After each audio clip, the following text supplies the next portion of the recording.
So good morning, everyone. I'm Valérie and I'm the United Nations Correspondents Association president. It's a pleasure to be here with you, and I'm very honored to have here our 4 mayors. Today, mayors are here at the UN to join the first ever UN International Migration Review Forum. And the Leadership Board of Mayors Migration Council will discuss the progress and promise of city diplomacy on migration and share their key advocacy ask for member states and the international community. The topic is, as you know, really relevant and even more in the last years and in this actual moment. So I do not want to take away any more time, and I would like to immediately give the floor to our speakers. So we have Valérie Plante, Mayor of Montreal, Canada. Thank you so much for coming. Erias Lukwago, Lord Mayor of Kampala, Uganda.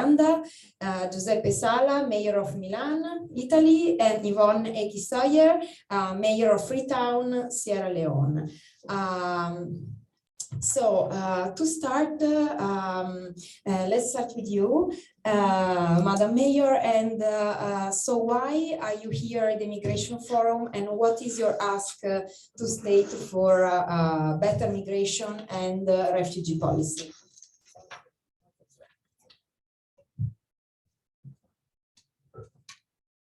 There you go.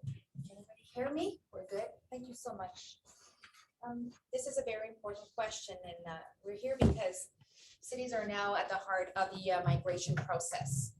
And this is why we're so pleased to be sitting at this table and exchange with our colleagues about what cities are doing, because no less than 70% of migrants chooses to settle in urban areas. Cities are constantly being called upon to respond to the specific needs of vulnerable population. In recent years, the city of Montreal welcomed a large number of Syrians, refugees, and is now welcoming Ukrainian migrants, as well as asylum seekers from different countries through the American door. Montreal is now deploying a special response plan for exceptional migratory events. Each migration movement in our city is unique, and we are always innovating to respond to current needs. And while national governments are responsible for welcoming migrants, cities must take action on many key issues, including housing, access to services, and employment. We are on the front line. That's one of the messages that we have today. This is why the City of Montreal supports the call to local action for migrants that will include over 60 actions. One of our priorities in Montreal is to ensure safe and unrestricted access to city services, regardless of the applicant's immigration status. To achieve this, the City of Montreal adopted a policy to facilitate the safe process to its municipal services. We have a concrete tool to apply our policy, an identification and residency card. We are proud of this project, which is unique in Canada. Also inspired by the Lisbon one-stop shop, we are also working with the Quebec government on developing an integrated services space. It will help immigrants complete all their essentials first steps in a single visit. Our new start station aims to put an end to the obstacle course that too many newcomers faces. As for one of the biggest challenges, which is to fully succeed in the economic integration of our newcomers, the City of Montreal is also set to launch the second phase of what we call the Montreal Inclusive at Work. This initiative will enhance the capacity of employers in Montreal to hire, integrate, and retain immigrants. This is why the City of Montreal once again calls on the higher governments to include cities in their discussion on migration and to enhance a city's capacity to act on integration. Also, funding for cities must be reviewed by upper governments. This will allow cities to act with their framework of responsibility without putting a strain on their finances, which are already stretched by the many responsibilities that we have. And while financial resources are very important, cities also need to advocate for powers as they currently have so little. The climate emergency, along with armed conflicts, leaves very little relief for cities, which are trying to ensure that no one is left behind. I thank the UN International Migration Review Forum for this opportunity to highlight one of the most pressing issues cities are facing. And I am glad that all of my colleagues sharing best practices, concrete action are here to share how city can do so much more as long as we're around the table. Thank you so much. To you, Mr. Mayor Lukwago, I ask the same question. Why you're here at the Migration Forum, and what is your ask to states for better migration and refugee policies? Thank you. I salute all of you colleagues, and I'm pleased to be part of this wonderful discourse. I was part of the team at the inauguration of the compact, the Global Migration Compact, Migrants Compact in Marrakesh. And since then, a lot has happened. We got along the way serious pandemic, which affected us, especially in Uganda and Africa in general. And it brought lots of complications that required ingenuity on our part to see how to address the same. And this called for serious local action because we are at the battlefront, as Valérie has observed. At the city, we are at the front line to deal with these challenges on a daily basis to ensure that no one is left behind. And that's the reason I'm here, to share good practices with the colleagues on how we can enhance this call to local action, because it's quite important and vital in the implementation of the two compacts. Uganda, just like many other countries within the Great Lakes region, is affected with political instabilities that have affected millions of people. And we are a host country for so many refugees, over 1.6 million refugees, and also a number of migrants. And also, we do export annually close to 80,000 migrant workers from the Middle East, and they are all associated with lots of challenges that call for our intervention. So since then, after the reopening of the economy following that pandemic and the debilitating lockdown, we had to reinvigorate, reactivate the Kampala Forum, which brings together different entities, NGOs, UN agencies like IOM. We have been in close contact with IOM, UNHCR, and other actors who are involved in the fight against discrimination. And in this regard, we are dealing with the complicated issues of the IDPs and refugees and migrants, and we are struggling to see how we can support them get back on their feet. Particularly now, we are happy that the Mayor's Migration Council came into our assistance. They offered us a facility, a very support from the Global Cities Fund, at least to give some cash transfers to the vulnerable groups to get back on their feet, to see how they can earn a livelihood. And we're also struggling to skill them, because they have to get alternative livelihoods to address the drivers of that exodus to the Middle East, because we have to deal with it. And skilling them is one of the ways we can address them so that they don't end up going to the Middle East, because we find that unsustainable. And in this regard, as I conclude, we, in as much as the national government has come up with a mechanism of structuring the migration regulations, but the efforts that are being made at a local level, we have also come up with our own initiative. Like we have enacted some ordinances to domesticate some of the ideas of these compacts, so that we make them local and we make them known to the people. We do advocacy, we do awareness campaigns so that people get to understand that, we need to deal with these issues. And in that regard, as I conclude, we ask at this International Migration Forum, Review Forum, we ask that processes be easy for the cities to play their roles and also to be able to access funds easily. I'll tell you, for this fund we had to get from the mayor's migration task, we went through lots of bureaucratic measures. Close to a year, actually, we are processing this fund. Yet people in need are already there waiting for this fund. So if there is a way that the international community can intervene to see how we can directly get support from the donor community, that would be the best. So I thank you very much. May God bless you all. Thank you, Mr. Mayor. Now I turn to Mayor Sala, and I will ask you the same question. Why are you here at the Migration Forum, and what is your ask to states for better immigration and refugee policies? Thank you, Valérie. I'm here because as a leadership board member of the MMC, I'm committed to implement both compacts.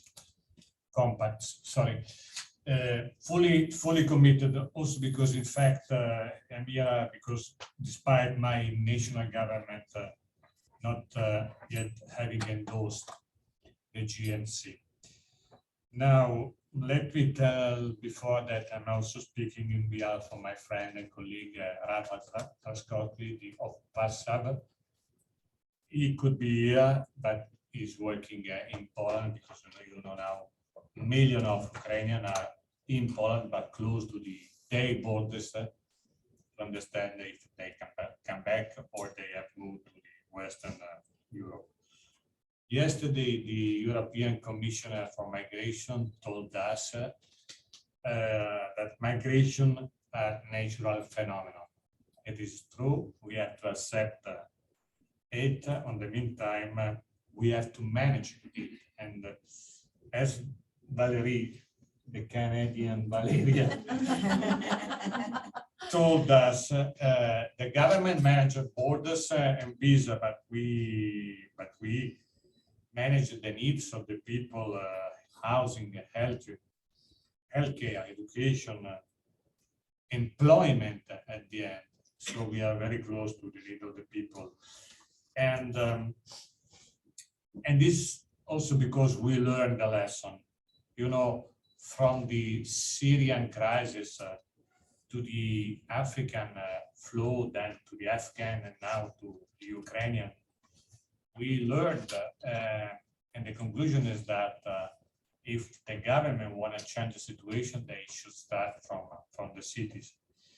Therefore, we ask a couple of things to the government and to the international institutions. The first one is to be involved every time, to be involved in any single occasion where decisions are taken, to be involved in the main table, to be involved. And second, we need funds, because to make things, to change the situation, we need funds. So that is fundamental. And this is a common request from everywhere in the world. Then we have to work on the peculiarity of the single cities. For instance, which is the peculiarity of my city of Milan. I told my colleague yesterday, in Milan we have an employment, not like in the rest of the country, but in the meantime, there are thousands of potential jobs which are not covered and when I say potential job, I'm not meaning a poor job, but also in our hospitals, also in our schools. So we have to work to define a different system to welcome migrants and to give them the opportunity to be part of our community. I strongly believe that it is not sufficient to ask the people and to move solidarity, their soul. It is absolutely necessary, but in the meantime, we have to define a long-term vision for which there will be a mutual benefit. I believe that this is necessary for my country, for my city. We have a long history, 27th century, so we know what does it mean solidarity. But in this time, migration, if managed in a different way, can be fundamental. Even because, let me remind you the last thing, the birth rate in Italy is tremendously declining. And by the end of this century, we reach to be 40 million inhabitants, 40 million Italians, now we're 60. And in a couple of decades, we reach to have 50% of the population working and 50% of the population retired. So in Italy, we live very long. Probably it's due to the Mediterranean diet, I don't know. But the final result is that we have to support this wave. So we have to forget ideological positioning, because, you know, in Italy, like in many Western countries, the political system is divided from the Democrats, who say everyone here, or nobody can be a foreigner, and the right, who say first the Italian. That is ideological, so much. We have to move and find out a different solution. Thank you. Thank you, Mr. Mayor Sala. Now I turn to Mayor Aki-Sawyerr. Mayor, why are you here at the Migration Forum, and what is your ask to states for better migration and refugee policies? Thank you very much, and thank you to all my colleagues for sharing the same thoughts that I'm going to be sharing now. I'm here because of a commitment that we all made in Marrakesh 4 years ago. A commitment to be a part of influencing the implementation of the Global Compact for Migration and the Global Compact for Refugees. The interesting thing about it is that even if we had not made that commitment, because of the role of mayors, we would find ourselves in the position of implementation anyway. But we've been very focused in deciding that that implementation is going to honor the principles of the compact and not be random. With us in Freetown, the implementation allows us to look not only at international migration, but national migration. And the data tells us that in the coming years, between 2030, 2050, whatever reports you're looking at, migration is going to be largely internal migration, with an estimated 80 million plus people moving because of climate-related events. We've already begun to experience the impact of this in Freetown. We've seen a significant increase in rural-urban migration. Like everyone else, we're affected by the pandemic, but the impact for us was less about health and more about the economy. So the economic impact of COVID, compounded by the economic impact of climate change, because it is economic and social when you're faced with climate consequences, has led to a gradual move of more and more people, in fact, less gradual than not, more and more people from the rural areas into our city. We now have 74 informal settlements and almost, well, over 35% of our residents living in these informal settlements. And what do they look like? Corrugated iron dwellings with poor sanitation, in many cases no sanitation, with poor access to education and to health, because they're invariably hard to reach on the mountainsides and along the coastline, destroying, in the process of trying to improve their lives, destroying the environment through deforestation and through destruction of the mangroves. So compounding the problem. In response to all of this, and in my role as a member of the Mayor's Migration Council Leadership Board, we in Freetown, and I in particular, I'm pledging to the call to local action for migrants and refugees. In practice, that means that alongside my colleague mayors here, we're taking practical steps to ensure that we are either welcoming migrant communities, including rural migrants, but also addressing the structural factors that lead to migration outside of our city. In our case, working with funding from the Global Cities Fund, we've been able to build on work we started in 2019, creating or facilitating the creation of micro enterprises for waste management. Very practical. This is providing jobs to over 1,000 young people, about 70% of whom are rural migrants. We did the survey. And in doing so, it's increasing the capacity for sanitation, waste collection in the city, thereby increasing sanitation, improving sanitation, but at the same time, providing livelihoods. This is what practical implementation at the city level looks like.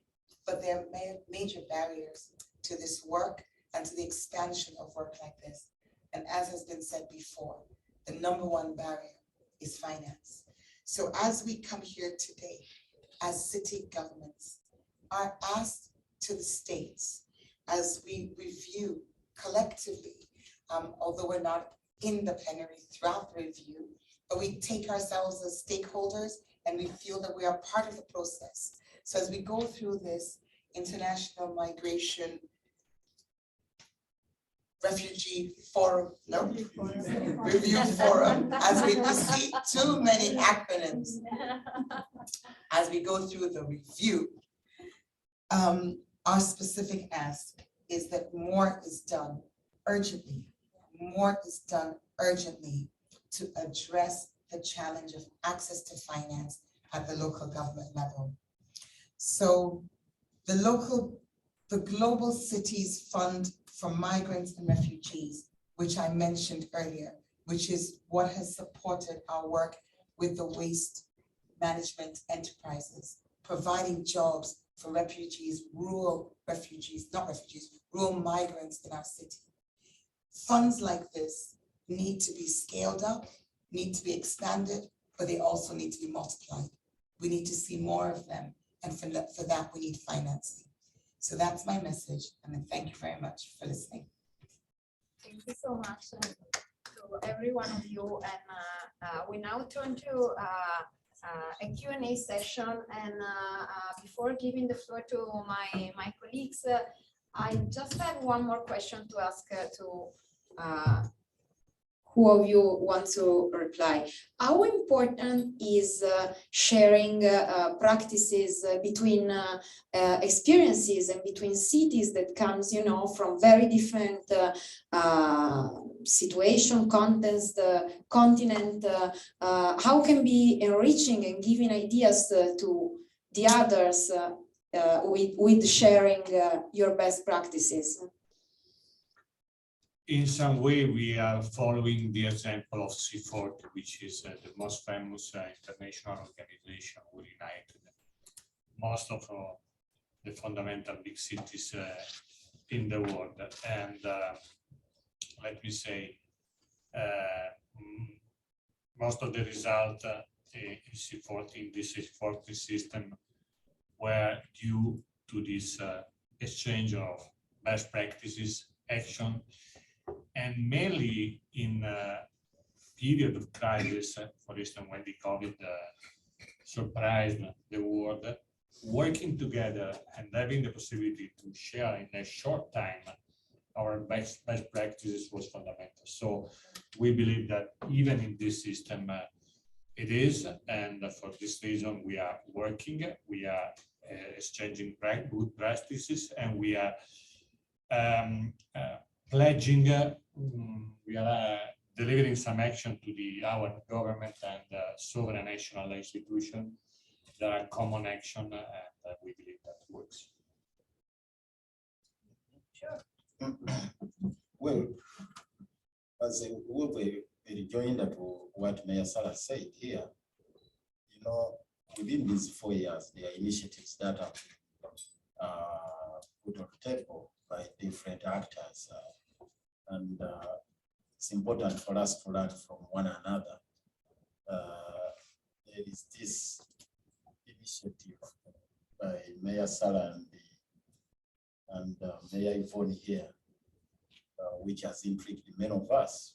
We really want to interrogate further, get to understand how in my country we call it Bitenge. It's going to be popular in Milan. So if we can benchmark that, probably there is a lot that we can also benefit. And who knows, I may also get something to take to Montreal with Valérie here and so on and so forth. Because to be honest, the modus operandi was not clear on how the cities are going to play a critical role in the implementation of these compacts. It wasn't that clear. Yet, as we have all observed here, and I want to echo the views of colleagues, we are key stakeholders. We are at the front line. The city, the national governments, yes, they sit at UN level, they sit in all these fora, they are here to review the implementation of these compacts. Now, for us, the foot soldiers, what is it that we really need to do? So I'm here to learn from colleagues, the good practices, and see how I can have a package to take back to Kampala and the East African region. And the peculiarities we have within the East African region is that, you see, there are these compounded up issues of political instabilities which are escalating the issue of refugees. I don't know how this matter has been appreciated by the international community, how deep-seated it is, the crisis in the East African region, that it's only Uganda which is receiving refugees within the entire region. The refugees are not well received in Kenya, they're not well received in South Sudan, because South Sudan is also a country of origin for us. DRC is a country of origin for us. Rwanda is a country of origin. Eritrea, Somalia, and at some stage we even got from Afghanistan. And I'm very sure that very soon we are getting some from Ukraine. So what capacity do we have? And they all end up in Kampala. So what role do we have to play? So that's the very reason we need to share all these experiences. We get to learn these practices. And finally, the unique challenges the migrants from East Africa, particularly Uganda, face in the Middle East. I told you about the new phenomenon. Of course, we have always been talking about trafficking in human beings, but now the new phenomenon of harvesting organs, it's a very serious one in my country. It's a very, very serious issue in the Middle East, that these migrants are being forced to sell their vital organs like kidneys. How will we come together to deal with this before the situation runs out of hand? So this is the reason we are here, to share these experiences and good practices and see how we can have collective efforts to deal with this. Thank you. Thank you so much. Can I just, because your question was about sharing best practice, and Mayor Erias actually made mention of a slightly different angle, not so much sharing best practice, but collaborating, which is another way in which we are working. And what he made reference to, in case you didn't quite get the joke, was a fashion collaboration between the city of Milan and the city of Freetown. And that's a very innovative concept, and one which is providing the opportunity to not just build skills, but create jobs, increase economic output, because the hope is that Freetown fashion will be showcased in Milan, which will lead to demand for product. And so my colleague from Kampala is wanting Kampala fashion to be showcased in Montreal. And that will help with that. They'll be doing the best practice and we'll be doing the collaboration. But at the end of the day, we'll be creating jobs. Wonderful. and addressing the needs of our immigrants, our migrant populations. Thank you so much. Yes, Edie Leder from Associated Press. Thank you very much, and welcome to the United Nations Correspondents Association. The Global Compact has come under a lot of criticism for not achieving what it really set out to do, and a lot of blame has come on governments themselves, which signed on to it and then ignored it. How is that going to change with this review conference, and what can seriously be done to make a difference for migrants and refugees?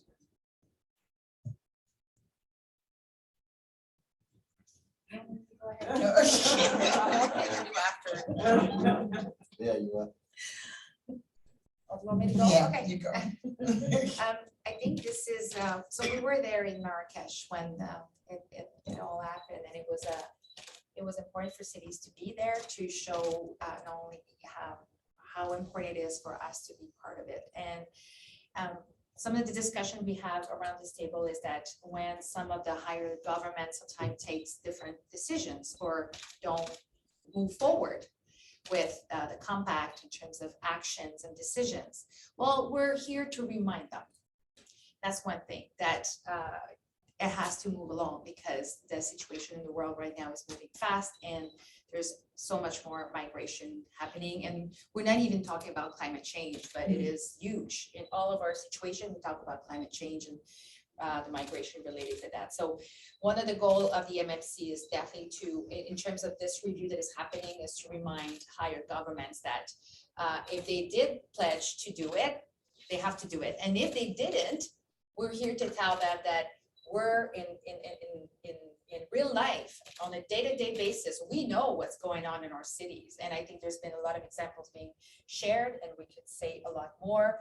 But I find that this pressure is crucial, but it also means that it gives us the voice that cities want to take a bigger role in this.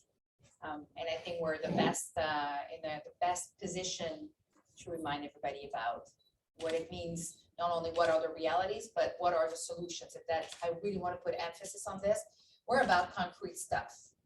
That's what this board is about, concrete solution for concrete issues related to migration. And if I just add, part of the reason it's possible for policies to be made, compacts to be signed and then ignored, is because the people are not on their doorsteps. In contrast, they are on our doorsteps. And that is why at Marrakesh and since Marrakesh, our ask has been to allow the mayors, the local authorities, to be at the table, because the policies which are being designed cannot be designed in a vacuum. They'll be much better designed and much more likely to be followed through if those who are most affected are part of the process. If I can also add one little things that about the objectives of the charter, rather of the compact. We need again to remind the state actors about their commitments and roles in addressing drivers, because I always keep on emphasizing that. Why most of the times we get these instruments signed and they are left there to rot in shelves and whatnot, we forget about the ideals of those particular instruments. For example, we have the UN Charter, and it specifically talks about Pacific agreements to be pursued in dealing with conflicts. There is a lot of attention, yes, that is being paid. The war in Ukraine and the invasion. And I like the activism about it, even when I'm watching my favorite club in Europe playing, that is Arsenal. you see them saying no to aggression, no to aggression. So how do we do this at the city level in everything that we do, even at state level, to bring to light some of these issues which are mentioned and highlighted in the charter, the drivers. It's important. We are not dragging you and anyone into the internal conflicts of particular states. But it's dangerous for us to keep an eye on what is happening and then we take no action at all. We all as a community, as international community, kept a blind eye to what was happening in Russia, what was happening until it escalated into the conflict we're witnessing today. In the Great Lakes region right now, even Uganda, which is a host country, is not stable. We also sitting on a time bomb. And the charter talks about Pacific awareness, the interventions. I don't know whether you have monitored the events in the Eastern DRC. So many actors there. You've even failed to understand why they're fighting one another. But in the end, they create a humanitarian crisis. So we need to focus on those instruments that we sign. And we hold the particular national governments and actors accountable for their actions and missions and the commitments they make in those instruments. And using this platform, we should echo that message and say, please, if you are saying as UN, like for example, even my country is, like you said, is a host country for refugees. We sent troops to Erias. They are there in a hot pursuit for the rebels. Now the question we have been asking, why did you have to follow the charter, which creates the UN Security Council? UN Security Council has not sanctioned the troops going to Erias, but we are there. Rwanda has got troops there, and many other actors. The UN mission, which is supposed to take charge of the region, is at a loss on what would actually be threatened to pull out and say to you people, what are you up to? So this is the whole thing. We're saying when the state actors come here to review at this forum, the International Migrants Review Forum, these are the hard issues they need to face. And for us who are on the receiving end, we need to bring them to the fore so that they get to appreciate these issues. And when later we meet the UN head, we are saying, look, these are some of the pertinent issues we want to be addressed so that we mitigate the effects of this. These instruments will remain on paper unless action is taken in that particular regard. Any other question? Please. Thank you, Rebu Shafra from Sky News Arabia. Every day we hear some unfortunate news about boat people from the south of the Mediterranean Sea who died in those boats. I'm from Algeria, North Africa, and I personally know many people who died or who left the country and who have, good status. I mean, they are lawyers, they are doctors. So for you, what's the real problem here and what are the solutions that you suggest? Thank you. Thank you.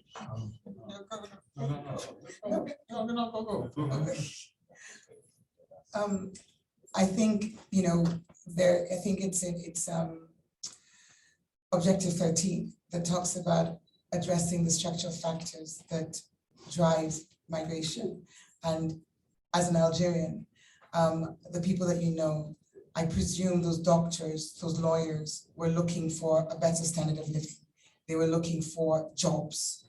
And so to me, the answer is the investments that need to be made in the countries, cities of origin, not just the investments, but the climates, the political climates, sometimes these moves are driven also because of not having a sense of political freedom.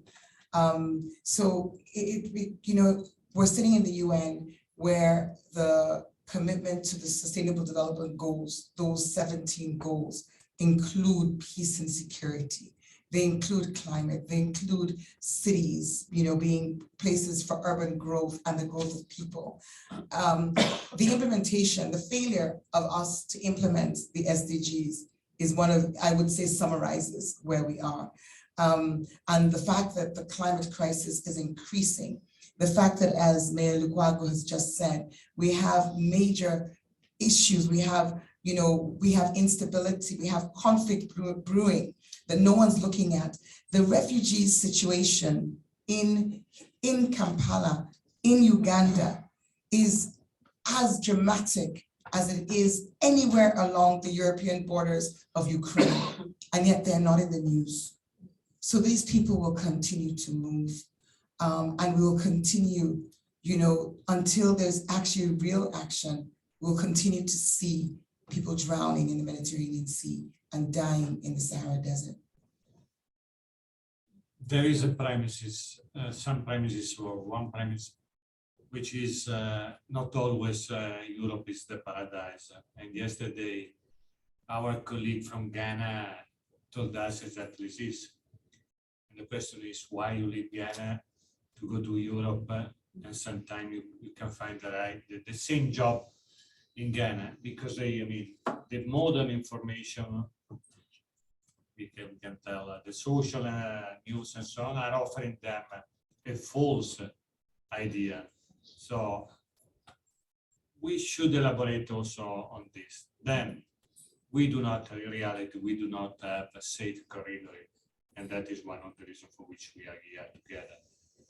And lastly, we have to work with the private sector in order to, so we cannot ask only technicians and only people to cover the required jobs.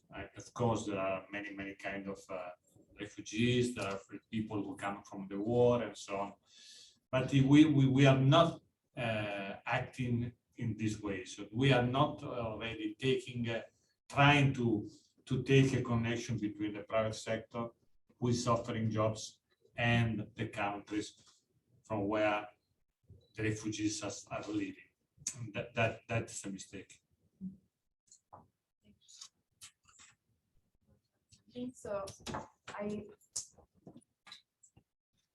So I thank every one of you for this important press conference, for your ideas and for sharing everything that you're doing on this topic. And so good luck for your time here at the UN, and thank you again for coming with us today. Thank you everyone.